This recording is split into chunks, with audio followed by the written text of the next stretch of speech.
আমি এসে গেছি রান্নাঘরে। আজকে আমি রান্না করছি পনিরের তরকারি। এমনি প্লেন পনির তরকারি, একটু কাজু আর কিশমিশ বাটা দিয়ে, আর তার সঙ্গে আছে আদা জিরে বাটা আর নুন হলুদ মিষ্টি সব কিছুই আছে। দেখুন আমি কি কি জোগাড় করেছি। পনিরটাকে আমি চৌকো করে কেটে নেব। এইভাবে আমি এখন কেটে রেখেছি। আর এখানে রেখেছি আমি ক্যাপসিকাম আর গাজর, আর আছে মটরশুঁটি, এখানে আছে গরম আদা আর জিরে বাটা, এখানে আছে গরম মশলা যেটা আমি ফোড়ন দেব, আর এই বাটিতে আছে কাজু আর কিশমিশ বাটা, আর এখানে আছে লবণ হলুদ আর চিনি। এই দিয়ে আমি রান্না করব আজকে পনির। রাত্রে রুটি খাওয়ার জন্য পনিরের তরকারি হবে, সেটাই আমি তৈরি করব। আর এখানে আমি অল্প করে জল রেখে দিয়েছি। এই জলটার মধ্যে আমি পনিরের টুকরোগুলো করে ভেজে জলের মধ্যে একটু ফেলতে হয়, তাহলে পনিরটা নরম হবে, সেই জন্য জলটা আমি রেখে দিয়েছি। আর এখানে আমার তেল বসিয়ে দিয়েছি, তেল গরম প্রায় হয়ে এসেছে। আমি পনিরগুলোকে এখন টুকরো করে কেটে নেব। কেটে নিয়ে ছাঁকা তেলে ভেজে আমি তরকারিটা তৈরি করব। তেলটা আমার গরম হয়ে গিয়েছে, আর এখানে পনিরগুলোকে আমি টুকরো করে কেটে নিয়েছি। আমি তেল দিয়ে এবার পনিরগুলোকে ভেজে নিচ্ছি। তেলটা গরম হয়ে গেছে, আমি এবারকে একটু কমিয়ে দিচ্ছি গ্যাসটা কমিয়ে হালকা আঁচে পনিরগুলোকে ভেজে নেবো। খুব লাল করে ভাজার দরকার নেই, একটু হালকা করেই ভাজতে হবে।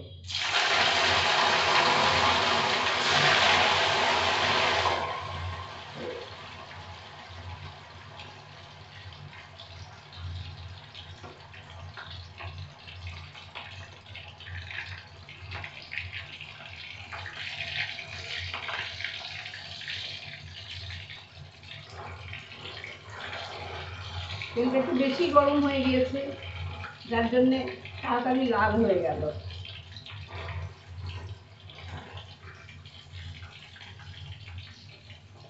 পনিরগুলোকে আমি এই জলের মধ্যে রেখে দিলাম। ভাজা পনিরগুলোকে জলের মধ্যে রেখে দিলাম।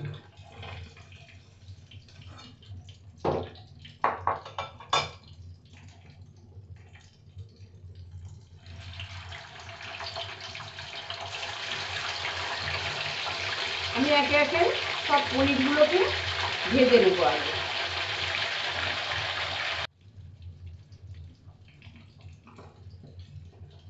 আমি সব পনিরগুলোকে ভেজে নিলাম। খুব হালকাভাবে ভেজেছি, শুধু একটু ব্রাউন কালার এসেছে। আমি একদম লাল করিনি পনিরগুলোকে, তাহলে পনির শক্ত হয়ে যাবে, সেই জন্য। আর আমি পনিরগুলোকে রেখেছি এই ঠান্ডা জলের মধ্যে ভিজিয়ে।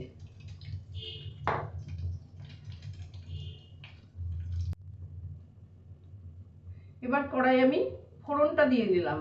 আমার যে এক্সট্রা অনেকটা তেল ছিল, সেই তেলটা আমি ঢেলে রাখলাম।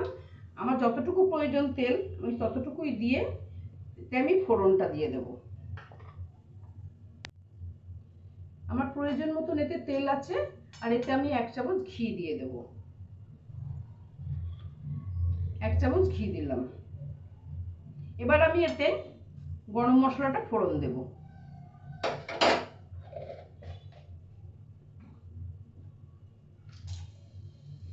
গরম মশলার সঙ্গে দিয়েছি একটা শুকনো লঙ্কা দিয়ে নিয়েছি আমি।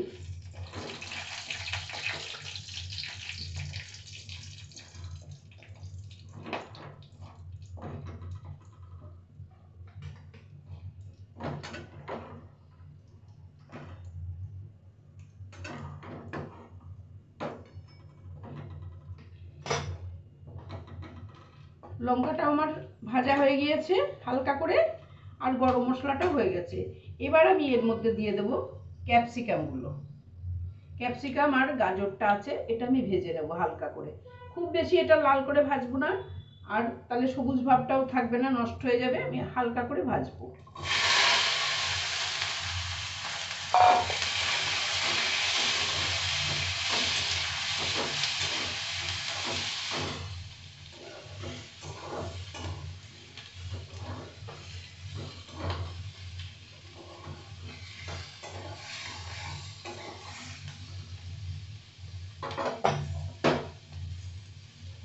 এটা ভাজার সময় আমি অল্প করে লবণ দিলাম। লবণ দিলে ভাজাটাও তাড়াতাড়ি হবে, নরম হয়ে যাবে, আর একটু স্বাদও হবে ভালো। সেজন্য একটু আমি এতে লবণ দিয়ে দিয়েছি।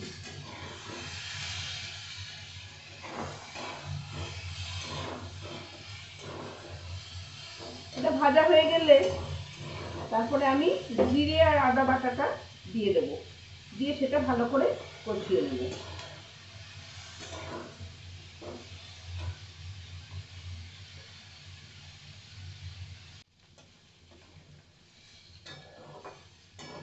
আমার ক্যাপসিকাম আর গাজরটা ভাজা হয়ে গিয়েছে। এবার আমি এর মধ্যে মটরশুঁটিগুলো দিয়ে দেবো। এই যে ধুয়ে রাখা যে সবুজ মটরশুঁটি, এটা আমি দিয়ে দিলাম। এর সাথে দেব জিরে আর আদা বাটা।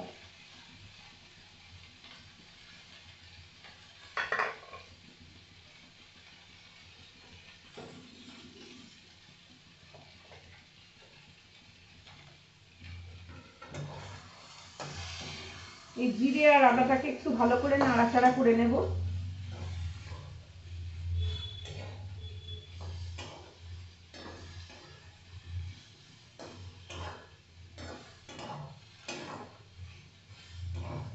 গ্যাসটাকে একটু হালকা করে দিয়েছি, দিয়ে এবার আস্তে আস্তে করে আমি জিরে আর আদাটাকে এই সবজিটার সাথে মিশিয়ে নিচ্ছি, একটু ভেজে নিচ্ছি।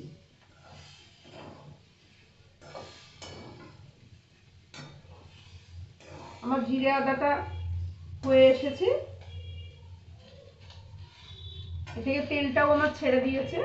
আমি এখন এতে চিনি, লবণ আর হলুদ,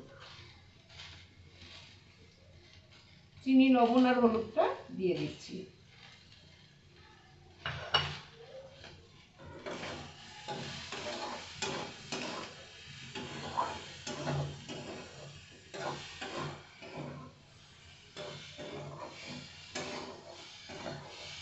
এবার আমি এতে দিয়ে দেব গরম করে রাখা জল। এখনই আমি যদি এই কাজু আর কিশমিশ বাটাটা দিই তাহলে তো তলায় ধরে যাবে। একটুখানি এটা সিদ্ধ হয়ে আসলে গাজরটা, তখন আমি যখন পনিরগুলো দেব তখনই আমি এই কাজু কিশমিশ বাটাটা দিয়ে দেবো। এখন আমি এই গরম করে রাখা জলটা দিচ্ছি।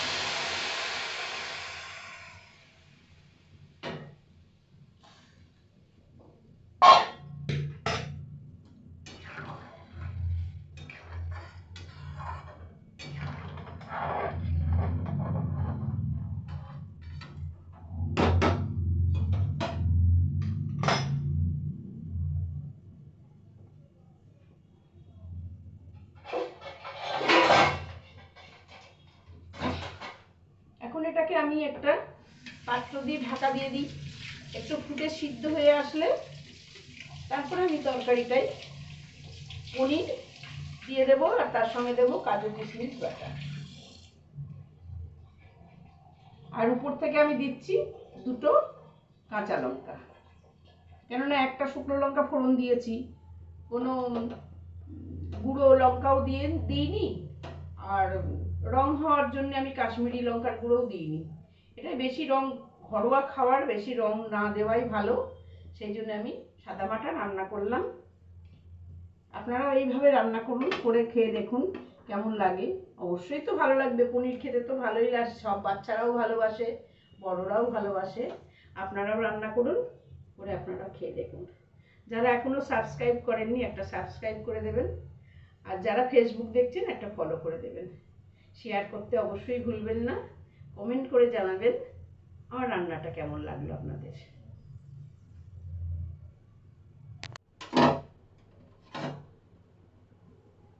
আমার এবার সিদ্ধ হয়ে গিয়েছে ক্যাপসিকাম আর গাজরগুলোর জন্যই একটু অসুবিধা হয়। ক্যাপসিকাম তো তার বেশি সিদ্ধ না হলেও চলে, গাজরগুলোকে একটু সিদ্ধ করে নিতে হয় ভালো করে। সেজন্য গাজরটা আমার সিদ্ধ হয়ে গিয়েছে। এবার আমি এটাকে ভালো সিদ্ধ হয়ে গিয়েছে, আমি এতে এবার এই ভেজে রাখা পনিরগুলো দিয়ে দিলাম।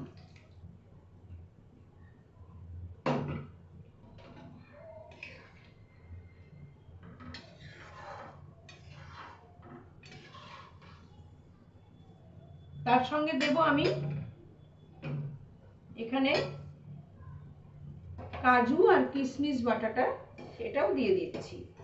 এবার রান্না আমার ঘন হয়ে গেলেই, তরকারিটা গ্রেভিটা ঘন হয়ে গেলে আমি এবার নামিয়ে নেব। কাজু আর কিশমিশ বাটাটা দিয়ে দিলাম।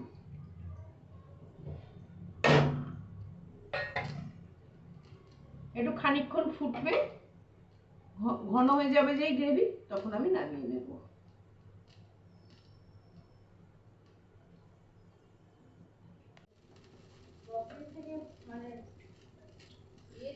রান্না এবার হয়ে গিয়েছে, গ্রেভিটা ঘন হয়ে গেছে, আমি এবার এটাকে নামিয়ে নেব। খুব সুন্দর দেখতে হয়েছে, আমি পাত্রে ঢেলে নেব।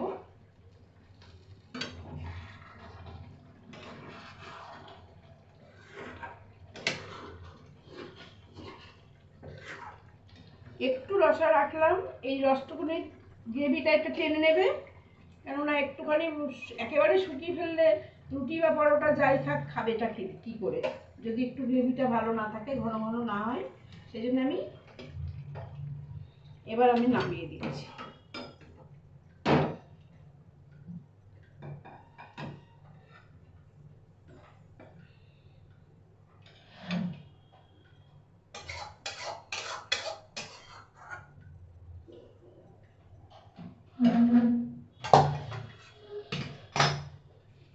হয়ে গেছে তৈরি আমার পনিরের তরকারি, ক্যাপসিকাম আর গাজর দিয়ে। আপনারা তৈরি করে খান, খেয়ে দেখুন কেমন লাগে।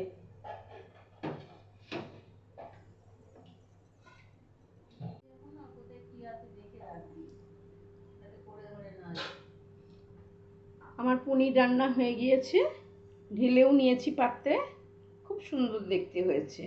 এবার গরম গরম রুটি, পরোটা, লুচি যা দিয়ে পারা যায়, যা হবে রাত্রে তাই দিয়ে আমরা এটাকে খাবো। টাটা।